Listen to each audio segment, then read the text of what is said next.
Hey guys, Highland went out here. Today, I'll be reviewing Studio Series Transformers 1 Megatron. And I'll say, between the other Transformers 1 figure I have, that being the mainline Pax slash Prime, I do like the Pax slash Prime better. But that's just me. Anyways, this figure does look cool. It's accurate. It's like it's Megatron. Of course, he's gonna be cool. Anyways, let's start off with articulation. Head can swivel. It's relatively tight. Can't look up, but can look down. Arms are on ball joints. But both have a bicep swivel. When I originally got this, it did. This arm's bicep swivel was a bit loose. I did have to tighten it via using one layer of medical tape and one layer of normal tape. It did tighten it.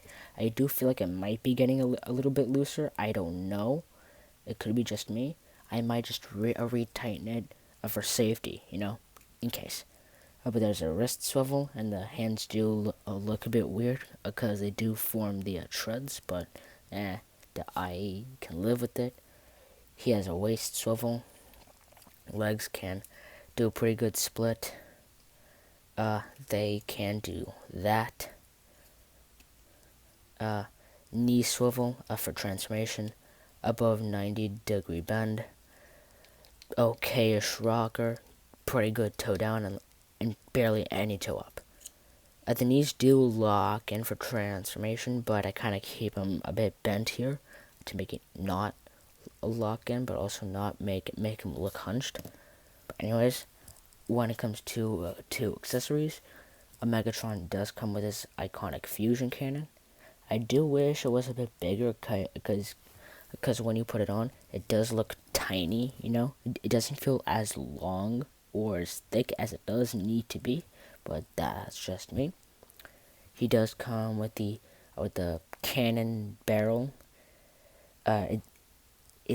It said how this would form the that mini forearm cannon, but I feel like it's far too thick to do it, and I know some people would use these kind of smaller cannons here, which could very much work. These do look much more like the forearm cannon he did have in the movie, but these are, I feel like, too long, and they shouldn't be around the same length as the fusion cannon, in my opinion. So I do just stick to using the cannon barrel as the mini forearm cannon.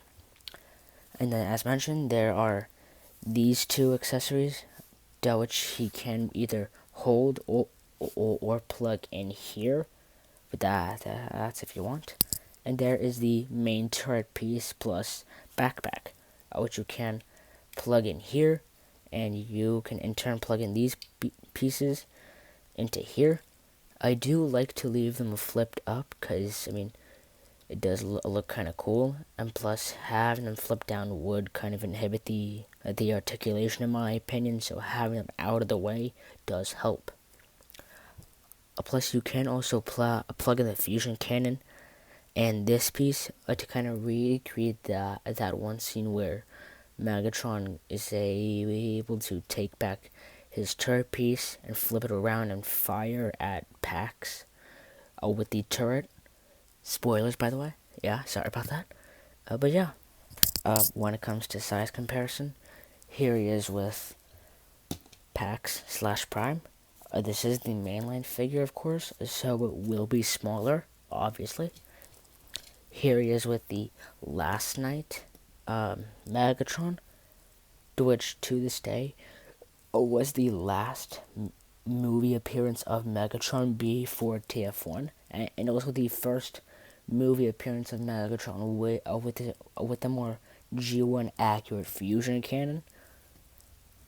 Here he is with Bumblebee movie Core Shockwave, and here he is with Bumblebee movie Voyager Soundwave. anyways, let's get into that tank mode. And here we have the tank mode. And so far, this is doing better than the Siege figure, the one when it comes to, Cybertronian alt modes. I like it again, instead of just giving him a standard H tank, and I like and add some slightly alien things to it. This is an actually alien tank, despite the fact that in my opinion, this transformation follows very closely in suit to the Bumblebee movie Shockwave transformation, but that's just me. Anyways, yeah. It can't roll, but unlike most, well, not most, unlike some people who apparently need the rolling here because, it needs to roll, that I don't really care about there being no rolling. It's not a big deal to me, that I don't care if this thing rolls or not. I'm going to display it in robot mode, not in tank mode, so I don't care. Anyways, when it comes to articulation, the turret can move up this far, down that much. Plus, it can rotate, but it is kind of weird. But yeah. And actually, for the transformation, I know the head is kind of supposed to be facing the other way around, but personally, I'd rather keep it face down, because, I don't want to move the turret up and be like, oh, look, it's Megatron's face. If he's going to transform, I want to see as little of the robot mode as possible.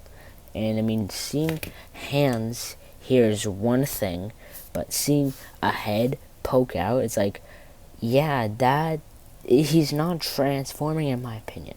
So yeah. You can also move these smaller cannons here if you want. Plus, if you want, you could kind of plug them in here to those ports, but there's already enough parts forming, considering the barrel plus the fusion cannons. So I'd rather just keep it down as much as possible, parts forming wise. But yeah, when it comes to size comparisons, here he is with Mainline Prime. Here he is with the Last Night Megatron. Here he is with Bumblebee Shockwave, who I did say had a somewhat similar, well, not somewhat, relatively similar, a transformation to TF1 Megatron. And here he is with Bumblebee Shockwave, who I am kind of surprised how in TF1 a Soundwave did have a somewhat similar alt mode to this, but don't really care.